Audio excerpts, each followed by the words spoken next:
193 million voters will elect the next president of Indonesia on April 17 in the world's biggest direct presidential election. Indonesia is the fourth most populous country in the world and the largest Muslim-majority nation. The vote is a rerun of the 2014 election Joko Widodo versus Prabowo Subianto. Joko Widodo, known as Jokowi, won last time.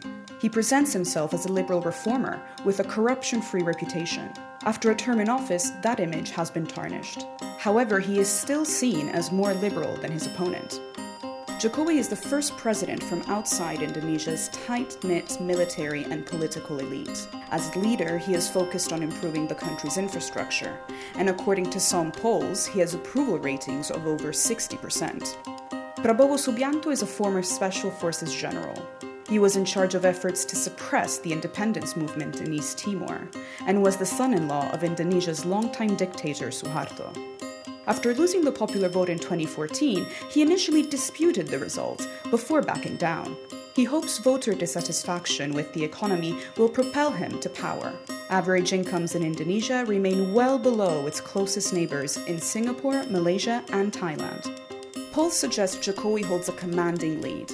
However, that was also the case in 2014, which ended up being much closer than originally expected. Jokowi's biggest weakness is the perception that he is a moderate Muslim in a religious nation. His successor as governor of Jakarta, Basuki Tjahjanpurnama, or Ahok, was leading the race to stay in the post, in spite of being an ethnically Chinese Christian, until he was accused of insulting the Quran. He ended up losing his 2017 election bid by more than 20 points and was later jailed. To fight accusations that he is anti-Muslim, Jokowi has appointed conservative cleric Maruf Amin as his running mate. But that is unlikely to stop the accusations that he lacks piety in the run-up to the vote.